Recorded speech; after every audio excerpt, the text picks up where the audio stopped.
APTS Telugu news కి స్వాగతం. ముందుగా హెడ్లైన్స్.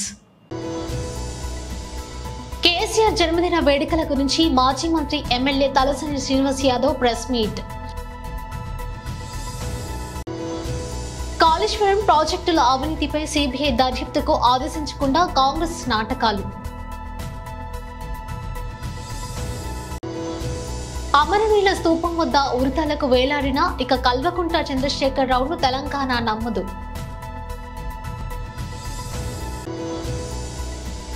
గుంటూరు జిల్లా వాలంటీర్ల కార్యక్రమానికి అభినందనలు తెలిపిన ఏపీ సీఎం వైఎస్ జగన్. ఇక నెల 17న బీఆర్ఎస్ అధినేత మాజీ ముఖ్యమంత్రి కేసీఆర్ గారి జన్మదినం పురస్కరించుకొని తెలంగాణ భవన్లో జరగనున్న వేడుకలకు పార్టీ ప్రజా ప్రతినిధులు, నాయకులు మరియు కార్యకర్తలు పెద్ద ఎత్తున హాజరై విజయవంతం చేయాలని పిలుపునిచ్చిన మాజీ మంత్రి ఎమ్మెల్యే తలసాని శ్రీనివాస్ యాదవ్. అయితే ఈ సంవత్సరం 69 వసంతాలు పూర్తి చేసుకుని 70వ సంవత్సరంలో అడుగెడుతున్నటువంటి కేసీఆర్ గారికి ఆ భగవంతుడు ఆయురారోగ్యాలు ప్రసాదించాలని, భవిష్యత్తులో తెలంగాణ రాష్ట్రంలో మరి జరుగుతున్నటువంటి అనేక కార్యక్రమాలకు వారు సారథ్యం వహించాలని, ఈ సంవత్సరం మరి ఇక్కడ భవన్లో ఘనంగా 17వ తారీఖు ఉదయం 9:30-10 గంటలకే కార్యక్రమాలు స్టార్ట్ అవుతాయి. అయితే ఈ కార్యక్రమంలో పెద్దలందరూ అంటే పార్లమెంట్ సభ్యులు, రాజ్యసభ సభ్యులు, శాసనసభ్యులు, శాసన మండలి సభ్యులు, మాజీ చైర్మన్లు, ప్రముఖులు, మహిళలు, యువత అందరూ కూడా పెద్ద ఎత్తున భాగస్వామ్యం కావడం, అందులో కేటీఆర్ గారు, హరీష్ రావు గారు, కేశవరావు గారు, పెద్దలు పోచారం గారు, అందరు పెద్దల సమక్షంలో మరి బర్త్డే సెలబ్రేషన్స్ జరుగుతాయి. దానికి సంబంధించినటువంటి మరి వివరాలని సాయి కిరణ్ గారు మీకు చెప్తారు. అందరికీ నమస్కారం. ప్రతి ఏటా ఫిబ్రవరి 17th అయినా జూలై 24th అయినా మా ప్రెసిడెంటు అలాగే వర్కింగ్ ప్రెసిడెంట్ గారి పుట్టినరోజులు మాకు పండుగ వాతావరణంలో ప్రతి సంవత్సరము జరుపుకుంటూ రావడం జరిగింది. ప్రతిసారి కూడా ఏదైనా వ్యక్తులకి సాయం అందే విధంగా చేయాలి పుట్టినరోజులు అని కేటీఆర్ గారి ఆదేశాల మేరకు గడిచిన 4-5 సంవత్సరాల నుండి పెద్ద ఎత్తున ఇన్సూరెన్స్ చేసుకుంటూ వస్తున్నాము. ఈసారి ఈ తెలంగాణ భవన్లో రాష్ట్ర కార్యాలయంలో జరిగే పుట్టినరోజు వేడుకల్ని ఘనంగా నిర్వహించుకోవాలని, రాష్ట్రం నలుమూలల నుండి కూడా పెద్ద ఎత్తున కార్యకర్తలు, అభిమానులు కూడా రాబోతున్నారు. కాబట్టి ఈసారి 70వ సంవత్సరం బర్త్డే సెలబ్రేషన్ సందర్భంగా దాదాపు 1000 మంది ఆటో డ్రైవర్లకి యాక్సిడెంటల్ హెల్త్ ఇన్సూరెన్స్, వారికి వారి కుటుంబ సభ్యులకి 1 లక్ష రూపాయలు సంవత్సరానికి ఇవ్వాలని, దానితో పాటు వికలాంగులకు కూడా వీల్ చైర్స్ కూడా ఇవ్వాలని, దాంతోపాటు పెద్ద ఎత్తున అరేంజ్మెంట్స్ అన్నీ చేసుకొని కేసీఆర్ గారు తెలంగాణ తొలి ముఖ్యమంత్రి, తెలంగాణ బాపు, తెలంగాణ జాతిపిత అయిన కేసీఆర్ గారి జీవిత చరిత్రని తానే ఒక చరిత్ర అనే టైటిల్తోని ఒక 30 నిమిషాలు తన పుట్టుక నుండి తను తెలంగాణ రాష్ట్రాన్ని సాధించి ఈ తెలంగాణ రాష్ట్రాన్ని బంగారు రాష్ట్రంగా మలిచి తర్వాత ఈరోజు అనుకోకుండా ప్రతిపక్ష నాయకుడు కూడా మొన్న నల్గొండలో గర్జించిన విధానాన్ని కూడా పెంపొందించుకొని దాని సందర్భంగా 30 నిమిషాల డాక్యుమెంటరీని ప్రదర్శించాలని, దీనితో పాటు 70 కేజీల కేక్ని బ్రహ్మాండంగా అందరూ సీనియర్ మోస్ట్ నాయకులు, ఎమ్మెల్యేలు, పార్లమెంటేరియన్ సభ్యులు, పార్టీకి సంబంధించిన ముఖ్యులందరితోని వారి సమక్షంలో కేక్ కటింగ్ జరుపుకొని వచ్చిన వాళ్ళందరూ కూడా బ్రహ్మాండంగా భోజన ఏర్పాట్లు చేసుకొని ఈ పుట్టినరోజుని బ్రహ్మాండంగా మేము సెలబ్రేట్ చేసుకోవాలని అందరం నిర్ణయించడం జరిగింది. కాబట్టి మేము ఏరియాలలో, డివిజన్లలో, సెగ్మెంట్లలో కార్యక్రమాలు, పండ్ల పంపిణీ కానీ ఏదైనా కార్యక్రమాలు చేపడితే అన్ని చేసుకున్న తర్వాత భవన్ వైపుగా వచ్చి ఈ ప్రోగ్రామ్ని పెద్ద ఎత్తున మన నాయకునికి గొప్పగా జరిగే విధంగా మీ అందరూ చూడాలని మీ అందరినీ కోరుకుంటున్నాం. Thank you. ఇది ఓవరాల్గా కార్యక్రమం. బట్ హైదరాబాద్లో డివిజన్లలో కానీ కాన్స్టిట్యున్సీలలో అందరు నాయకులు, కార్యకర్తలు అక్కడ కార్యక్రమాలు చేసుకొని ఇక్కడికి 10 గంటల వరకు చేరుకోవాలని చెప్పి అందరికి ఆహ్వానం పలుకుతూ ఈ కార్యక్రమంలో మీడియా మిత్రులు కూడా మీరు కూడా భాగస్వామ్యమై అందరితో పాటు మీరు కూడా భోజనాలు స్వీకరించాలని కోరుకుంటూ కాళేశ్వరం ప్రాజెక్టుల అవినీతిపై సిబిఐ దర్యాప్తుకు ఆదేశించకుండా ప్రజలను మోసం చేస్తున్న కాంగ్రెస్ బీఆర్ఎస్ పార్టీలు కొత్తగా దొంగ నాటకాలు ఆడుతున్నారని శ్రీ మురళీధర్ రావు మధ్యప్రదేశ్ రాష్ట్ర ఇన్ఛార్జ్ అన్నారు. కాళేశ్వరం అనేది మేడిగడ్డ ఒకటే కాదు, కాళేశ్వరం అవినీతి సమగ్రమైనటువంటి అవినీతి, అఖండ అవినీతి, మొత్తం అన్నిట్లో అవినీతి. వాటర్ పంప్స్ నుంచి, ఎలక్ట్రిసిటీ నుంచి, డిగ్గింగ్ నుంచి, రిజర్వాయర్ నుంచి, ల్యాండ్ అక్విజిషన్ నుంచి, డ్రాయింగ్ నుంచి అన్నిట్లో కూడా అవినీతి. ఇందు గలదు అందు లేదని ఎందెందు చూసినా అందందు గలదు, మొత్తం అవినీతి. కాబట్టి ఈ టూరిస్ట్ విజిట్స్ బంద్ చేయి. తెలంగాణ అడుగుతున్నది చారిత్రాత్మకమైనటువంటి జన తీర్పు, ప్రజా తీర్పు ఇచ్చిన తర్వాత అప్పుడు ఉండేటువంటి ప్రభుత్వము తెలంగాణ ప్రజలను ఏదైతే మోసం చేసిందో, అవినీతి చేసిందో, అటువంటి అవినీతి పరులను జైల్లో పెట్టాల్సినటువంటి బాధ్యత ఈ ప్రభుత్వానికి ఉంది. ఈ రెండు ప్రభుత్వాలు కూడా కుమ్ముక్కై సెటిల్మెంట్ చేసుకునేటువంటి దిశలో ప్రయాణం చేస్తే భారతీయ జనతా పార్టీ ఊరుకునేటువంటి ప్రశ్న లేదు. కొలిమిల నిలబెడతాం మిస్టర్ రేవంత్ రెడ్డి. ఈ రోజు అది కేసీఆర్ అయినా, అది రేవంత్ రెడ్డి అయినా, ఎవరిని కూడా ప్రజాధనం ఏదైతుందో దోపిడీ చేసే అధికారం ఎవ్వరికి లేదు. ప్రతిపక్షంలో ఉన్నప్పుడు ఏదైతే మాట్లాడావో అవకాశం కొద్ది మర్చిపోవడానికి ట్రై చేయకు. తెలంగాణ కాంగ్రెస్ ప్రభుత్వానికి దోపిడీకి వ్యతిరేకంగా యుద్ధం చేయాలనుంటే, అవినీతికి వ్యతిరేకంగా యుద్ధం చేయాలనుంటే, తెలంగాణ ప్రజలకు జరిగినటువంటి అన్యాయాన్ని ఆపాలనుంటే, దోపిడీదారులను అలాకాల వెనుక నెట్టాలని ఉంటే సిబిఐకి దర్యాప్తుకు వెంటనే చెయ్యాలా, లేకపోతే స్వయంగా రాజకీయ సన్యాసం తీసుకున్నా తీసుకోకున్నా ప్రజలు సన్యాసం అప్పచెప్తారు, అప్పచెప్పి తిప్పుతారు. అమరవీరుల స్తూపం వద్ద ఉరితాలకు వేలాడిన ఇక కల్వకుంట్ల చంద్రశేఖర్ రావును తెలంగాణ నమ్మదని సీఎం రేవంత్ రెడ్డి అన్నారు. 10 ఏళ్లు పదవిలో ఉన్న వ్యక్తి ముఖ్యమంత్రిగా పనిచేసి, కేంద్ర మంత్రిగా పనిచేసి, రాష్ట్ర మంత్రిగా పనిచేసి, ఎంపీగా పనిచేసి, ఎమ్మెల్యేగా పనిచేసి 40 సంవత్సరాలు ప్రజా జీవితంలో ఉన్న వ్యక్తి ఎంత అక్కసు వెళ్ళగక్కుతున్నాడో, ఏ రకంగా మాట్లాడుతున్నారో మీరు ఆలోచన చేయండి. ఇవాళ ఆయన బాధ అంతొక్కడే. ఆ ముఖ్యమంత్రి కుర్చీలో నల్లమల అడవులో నుంచి వచ్చిన ఒక రైతు బిడ్డ, రైతు కొడుకు అక్కడ కూర్చుంటే కడుపు మండి, నా కన్న కొడుకు అక్కడ కూర్చుంటాడని ఆ సచివాలయం ఉన్నదాన్ని కూలగొట్టి కడితే, ఇది పోయి ఆయన వాస్తు కోసం అని కూలగొట్టిండు, కట్టిండు, బాగానే ఉంది. ఎవరికి వాస్తు అక్కరకు వచ్చిందే?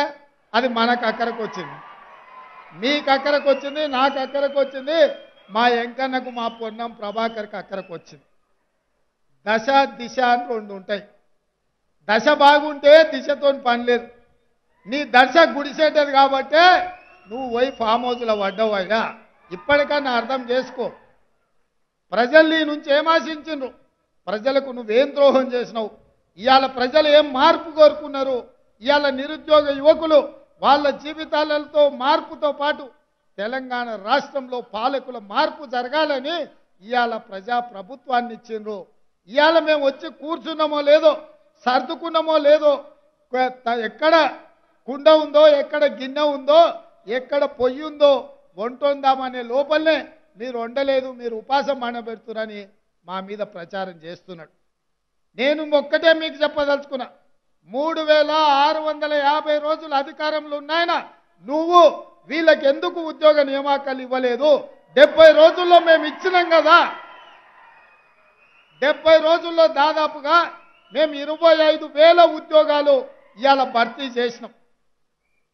స్టాఫ్ నర్సులు కావచ్చు, సింగరేణి కార్మికులు కావచ్చు, పోలీసులు కావచ్చు, ఇవాళ గురుకుల టీచర్లు కావచ్చు, దాదాపుగా 25,000 ఉద్యోగాలు మేము వచ్చిన 70 రోజుల్లోనే నియామకాలు చేపట్టినాం. ఇవి మీ కళ్ళకు కనిపిస్తలేవా అని నేను వారిని అడుగుతున్నా. అందుకే ఇవాళ మీరు ఏడ్చినా, పెడబొబ్బలు పెట్టినా, మీరు కాళ్ళు చేతులు ఇరగొట్టుకున్నా, లేకపోతే అమరవీరుల స్తూపం దగ్గర మీ మెడకు ఉరితాడు కట్టుకొని ఏలాడబడ్డా ప్రజలు మీ పట్ల సానుభూతి చూపించారు. ఎందుకంటే ఈ రాష్ట్రాన్ని కొల్లగొట్టిందే మీరు, ఈ రాష్ట్రాన్ని దోసుకున్నదే మీరు. ఇవాళ ఈ దోపిడీ ప్రభుత్వం వద్దని ప్రజలు మిమ్మల్ని తిరస్కరించారు. ఇప్పటికైనా ప్రజా తీర్పును గౌరవించి ప్రధాన ప్రతిపక్ష నాయకుడిగా శాసనసభకు రా. ఈ నియామకాలకు ఉద్యోగ అవకాశాలు వచ్చిన ఈ విద్యార్థులను అభినందించు. ఈ గురుకుల పాఠశాల ఉపాధ్యాయులను అభినందించు. ఎందుకంటే భవిష్యత్ తరాలను తయారు చేసి ఈ దేశ సంపదను సృష్టించేదే ఈ ఉపాధ్యాయులు. గత ప్రభుత్వం విద్య మీద ఖర్చు పెట్టింది 6%. మా ప్రభుత్వం దాన్ని 10 నుంచి 12% పెంచి ఈ గురుకుల పాఠశాలలను బలోపేతం చేసి ఎస్సీ ఎస్టీ మైనారిటీ ఓబీసీ విద్యార్థులకు ఉద్యోగ ఉపాధి అవకాశాలు కల్పించేటట్టు ఈరోజు వసతులను పెంచుతాం. గుంటూరు జిల్లా వాలంటీర్ల కార్యక్రమానికి అభినందనలు తెలిపిన ఏపీ సీఎం వైఎస్ జగన్. మీ అందరితో కూడా ఈ 5 సంవత్సరాల మన పరిపాలన, ఈ పరిపాలనలో ఏ రకంగా మనం పేదవాడి భవిష్యత్ మార్చాలి అని తాపత్రయపడుతూ ఏ రకంగా అడుగులు వేశాం, ఏ రకంగా ఒక విప్లవాన్ని తీసుకొచ్చాం అనేటువంటి విషయాలు ఈరోజు మనందరం కూడా ఇక్కడ కాస్త జ్ఞాపకం తెచ్చుకోబోతా ఉన్నాం. ఈరోజు ఇక్కడ ఉన్న నా తమ్ముళ్ళు, ఇక్కడ ఉన్న నా చెల్లెమ్మలు అందరూ కూడా నా మీద ప్రేమతో, నా మీద నమ్మకంతో మన ఎజెండా మీద మమకారంతో మనం అమలు చేస్తా ఉన్న మేనిఫెస్టో మీద నమ్మకంతో మనం అమలు చేస్తా ఉన్న నవరత్నాల పథకాలని, పరిపాలనా సంస్కరణలని ప్రజలకు చేరవేసే బాధ్యత తీసుకున్న యువ సైన్యమే మన వాలంటీర్ల వ్యవస్థ.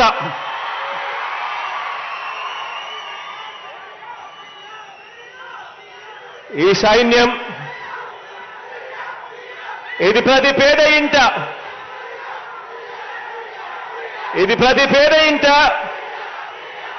వారి బతుకులు మారాలని,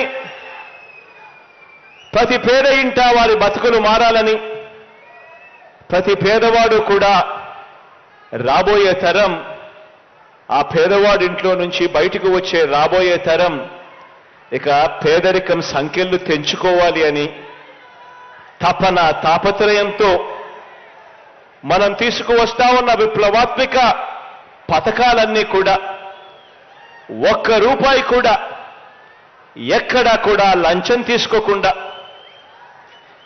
ఎక్కడా కూడా వివక్ష అనేది ఎక్కడా కూడా లేకుండా ప్రతి పేదవాడికి అందించాలన్న మీ జగనన్న ఎజెండాను త్రికరణ శుద్ధిగా అమలు చేస్తా ఉన్న మన భావి లీడర్లు ఈరోజు నా చెల్లెమ్మలు, నా తమ్ముల రూపంలో ఈరోజు నా దగ్గర కూర్చొని ఉన్నారు.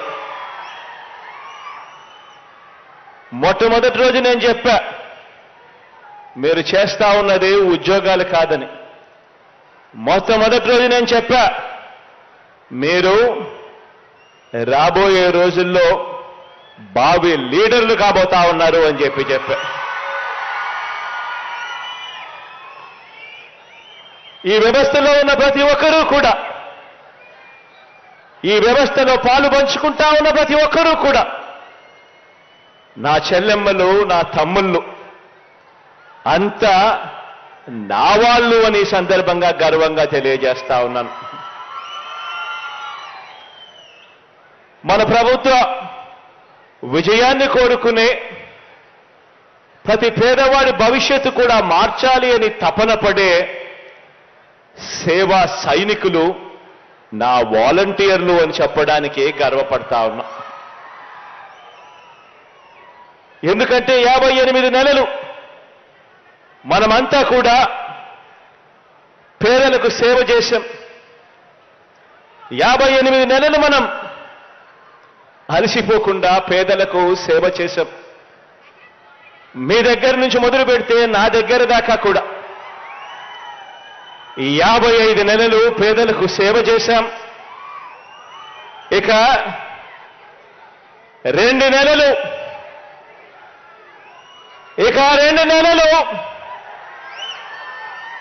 పేదవాడికి సేవ చేసేందుకు, పేదవాడి భవిష్యత్ మార్చేందుకు యుద్ధానికి సిద్ధమా అని అడుగుతా ఉన్నాను.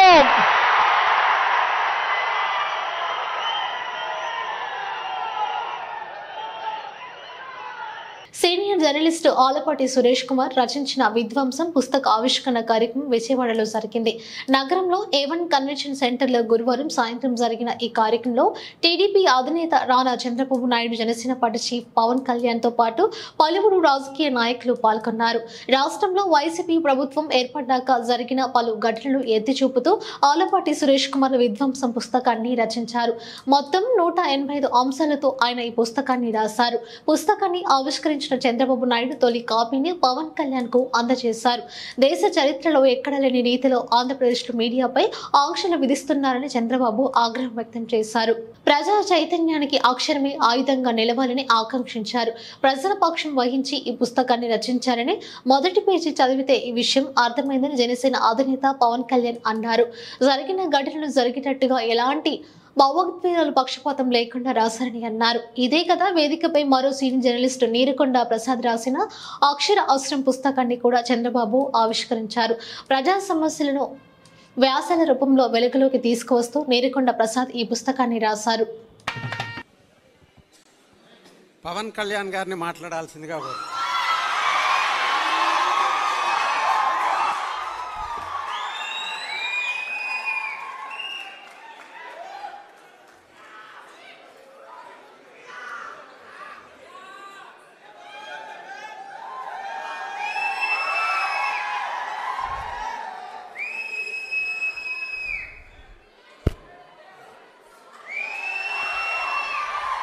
సభాధ్యక్షులు శ్రీ ఆర్వి రామారావు గారికి, ఈ పుస్తక రచయిత సీనియర్ పాత్రికేయులు శ్రీ ఆలపాటి సురేష్ కుమార్ గారికి, సిపిఐ నాయకులు శ్రీ రామకృష్ణ గారికి,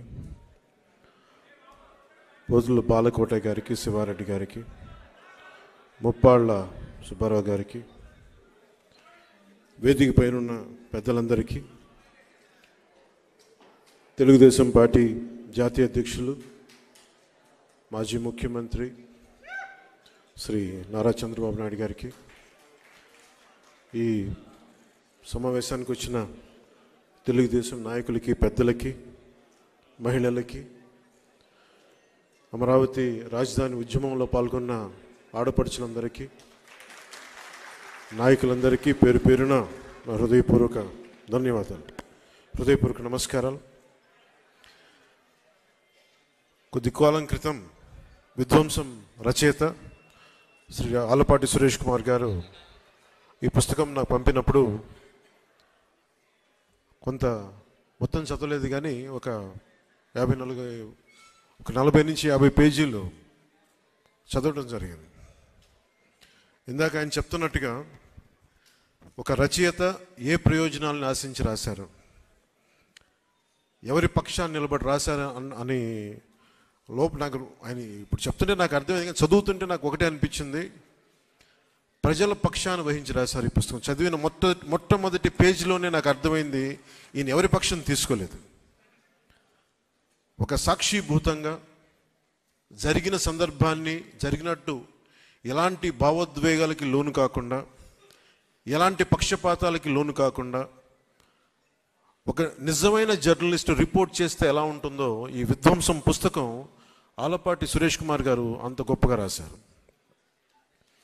సహజంగా కొన్నిసార్లు ఇంక్లూడింగ్ నేను చాలా కాలం క్రితం 90s ఎంజే అక్బర్ రాసిన రైట్ ఆఫ్టర్ రైట్ అనే పుస్తకం చదివినప్పుడు ఎంతో కొంత అయినా ఒక చిన్న పక్షపాత ధోరణి కనిపించింది నాకు ఆ పుస్తకంలోనే. ఒక సంపూర్ణంగా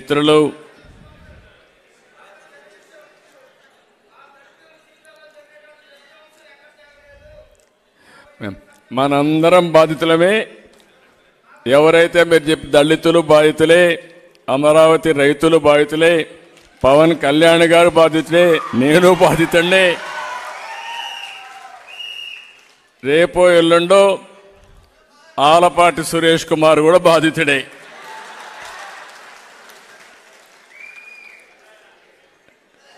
గౌరవనీయులు జనసేన అధినేత పవన్ కళ్యాణ్ గారు, సభాధ్యక్షులు గౌరవనీయులు ఆర్వి రామారావు గారు, సిపిఐ జనరల్ సెక్రటరీ గౌరవనీయులు రామకృష్ణ గారు, అమరావతి ఉద్యమానికి అధ్యక్షులు, రాష్ట్ర ఉద్యమ అధ్యక్షులు శివారెడ్డి గారు, ముప్పాళ్ళ సుబ్బారావు గారు, పోతుల బాలకోటే గారు, ఈ పుస్తకాన్ని బ్రహ్మాండంగా ఒక మాటలో చెప్పాలంటే అందరూ ఈ పుస్తకాన్ని గురించి బాగా పోడారు, వాస్తవాలు చెప్పారు. కానీ ధైర్యంగా ముందుకొచ్చి 5 సంవత్సరాల్లో జరిగిన సంఘటనలు జరిగినట్టు చెప్పిన ఏకైక వ్యక్తి ఆలపాటి సురేష్ కుమార్ గారు. పేరు కూడా మనం చూస్తే ఈ పుస్తకం పేరు విధ్వంసం.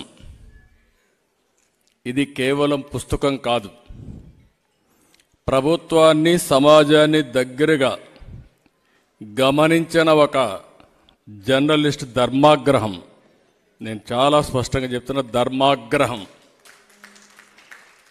అనేక పుస్తకాలు రాస్తూ ఉంటారు, రాస్తున్నారు కూడా, రాశారు, రాయిపోతారు కూడా. మనం కూడా చాలా పుస్తకాలు చదువుతూనే ఉంటాం. కానీ సమాజ పోకడలపై, విప్లవాలపై, ఉద్యమాలపై పుస్తకాలు రాయడం మనం చూసాం. కానీ దేశ చరిత్రలో తొలిసారి పాలనపై విధ్వంసం అనే పుస్తకం రావడం 40 సంవత్సరాలుగా మొట్టమొదటిసారిగా నేను చూస్తున్నాను. ఒక ప్రభుత్వం, ఒక పాలకుడు రాష్ట్రాన్ని ఎలా విధ్వంసం చేయగలుగుతాడో చెప్తూ ఈ పుస్తకాన్ని రాశారు. ప్రభుత్వం దేశ రాజధాని ఢిల్లీలో ఘోర అగ్ని ప్రమాదం జరిగింది. నగర శివారులో ఓ పెయింట్ ఫ్యాక్టరీలో గురువారం సాయంత్రం మంటలు ముగిశాయి. కాస్త వ్యవధిలోనే చుట్టుపక్కల ఉన్న గౌడన్లు కూడా విస్తరించాయి. ఈ ప్రమాదంలో 11 మంది కార్మికులు సజీవ దహనమయ్యారు. ఓ కానిస్టేబుల్ సహా మరో 4 గాయాలయ్యాయి. మొత్తం 22 ఫైర్ ఇంజిన్లతో సిబ్బంది తీవ్రంగా శ్రమించి మంటను అదుపు చేశారు. గురువారం రాత్రి వరకు 7 మృతదేహాలను గుర్తించగా శుక్రవారం ఉదయం మరో 4 మృతదేహాలు బయటపడ్డాయని అధికారులు చెప్పారు. దీంతో ఈ ప్రమాదంలో మరణించిన వారి సంఖ్య 11కు చేరింది. మంటల్లో కాలిపోవడంతో మృతదేహాలను గుర్తించడం కష్టంగా మారిందని అధికారులు చెబుతున్నారు. అలీపూర్లో, దయాల్పూర్లో మార్కెట్ ఏరియాలో ఉన్న పెయింట్ ఫ్యాక్టరీలో ఈ అగ్ని ప్రమాదం చోటు చేసుకుంది. అయితే అగ్ని ప్రమాదానికి మందు ఫ్యాక్టరీలో భారీ పేలుడు శబ్దం వినిపించిందని స్థానికులు చెబుతున్నారు. ఫ్యాక్టరీలో నిల్వ చేసిన వివిధ రసాయనాల వల్ల పేలుడు జరిగి మంటలు ఎగిసిపడి ఉంటాయని పోలీసులు భావిస్తున్నారు. ఈ ప్రమాదంపై కేసు నమోదు చేసుకుని దర్యాప్తు చేస్తున్నామని, విచారణలో అన్ని వివరాలు తెలుసుకుని పేర్కొన్నామన్నారు. Team India head coach Rahul Dravid contract గత ఏడాది జరిగిన వన్డే ప్రపంచ కప్ తర్వాత ముగిసింది.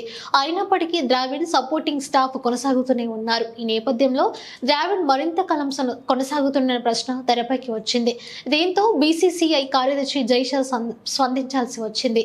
ఏడాది జూన్లో జరుగుతున్న T20 ప్రపంచ కప్ వరకు ద్రావిడ్ కొనసాగుతాడని ఆయన పేర్కొన్నారు. గత ఏడాది ప్రపంచ కప్ తర్వాత ద్రావిడ్ సపోర్ట్ స్టాఫ్ కాంట్రాక్ట్ ముగిసినప్పటికీ డిసెంబర్, జనవరిలో జరగనున్న సౌత్ ఆఫ్రికా టూర్ వరకు కొనసాగాలని బీసీసీఐ కోరింది. అయితే అది ఎంతకాలం అన్నది మాత్రం అప్పుడు చెప్పలేదు. ద్రావిడ్తో తాను మాట్లాడతానని, వెస్టిండీస్, అమెరికాలో జరగనున్న T20 ప్రపంచ కప్ వరకు కొనసాగాలని కోరినట్టు జైషా నిన్న వెల్లడించారు. ప్రపంచ కప్ తర్వాత ద్రావిడ్ వెంటనే సౌత్ ఆఫ్రికా టూర్ వెళ్లడంతో అప్పుడు మాట్లాడడం కుదరలేదని, అది ఇప్పుడు జరిగిందని తెలిపారు. రాహుల్ ద్రావిడ్ లాంటి సీనియర్ కాంట్రాక్ట్ గురించి మీరెందుకు చింతిస్తున్నారు? T20 ప్రపంచ కప్ వరకు రాహుల్ బైకోచ్ గా ఉంటాడు అనుష నొక్కి చెప్పారు. సమయం దొరికినప్పుడు రాహుల్తో మాట్లాడుతా. ప్రస్తుతం వరుస సిరీస్లతో బిజీగా ఉన్నాడు. అప్పుడేమో సౌత్ ఆఫ్రికా టూర్, ఆ వెంటనే స్వదేశంలో ఆఫ్ఘనిస్తాన్లో సిరీస్, ఇప్పుడేమో ఇంగ్లాండ్లో చేస్తూ టెస్ట్ సిరీస్. ఈ నేపథ్యంలో అతడితో మాట్లాడడం కుదరలేదని అనుష చెప్పుకొచ్చారు. చింతలపూడి నియోజకవర్గం అభ్యర్థిగా మాలాలకి ఇవ్వాలని అంటూ భారీ సంఖ్యలో అధిష్టానం దృష్టికి మాలలు ఏలూరు జిల్లా చింతలపూడి నియోజకవర్గంలో 2024 అసెంబ్లీకి మాలలకు మాత్రమే సీటు కేటాయించని టీడీపీ మాల సామాజిక వర్గ నాయకులు చింతలపూడి నాయకులు భారీ ఎత్తున కార్లతో మంగళగిరి బయలుదేరి పార్టీ ఆఫీస్కి చేరుకొని మెమరాండం సమర్పించి అక్కడి నుండి ఉండవల్లి చంద్రబాబు నివాసానికి చేరుకొని అక్కడ తమ అభిప్రాయాన్ని వెల్లబుచ్చారు.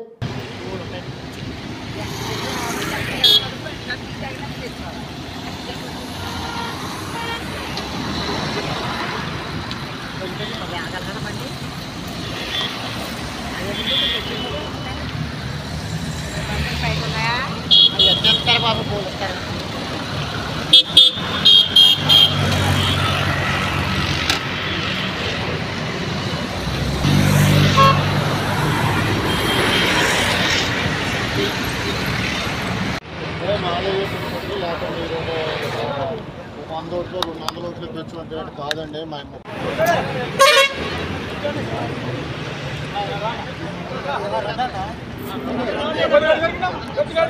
వెనకాల పక్క వచ్చేయండి పడతారు. సాధిద్దాం అంబేద్కర్ ఆశయాలను, సాధిద్దాం అంబేద్కర్ ఆశయాలను, సాధిద్దాం అంబేద్కర్ ఆశయాలను. జై భీమ్, జై భీమ్, జై భీమ్. చంద్రబాబు నాయుడు గారి నాయకత్వం, చంద్రబాబు నాయుడు గారి నాయకత్వం, చంద్రబాబు నాయుడు గారి నాయకత్వం, లోకేష్ బాబు గారి నాయకత్వం, లోకేష్ బాబు గారి నాయకత్వం, లోకేష్ బాబు గారి నాయకత్వం, కళ్యాణ్ గారి నాయకత్వం, కళ్యాణ్ గారి నాయకత్వం, కళ్యాణ్ గారి నాయకత్వం. జై తెలుగుదేశం, జై తెలుగుదేశం.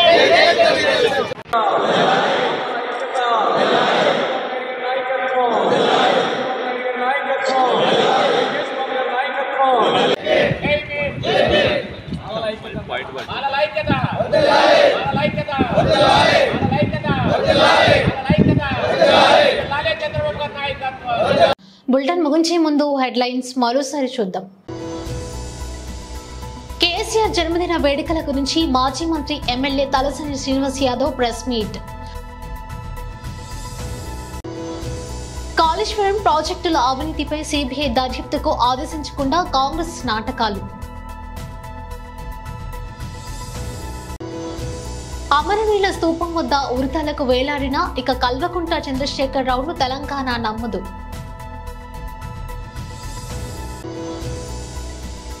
గుంటూరు జిల్లా వాలంటీర్ల కార్యక్రమానికి అభినందనలు తెలిపిన ఏపీ సీఎం వైఎస్ జగన్. ఇవి పొడుకున్న అప్డేట్స్. మరో బులెటిన్తో మళ్ళీ కలుసుకుందాం. నమస్కారం.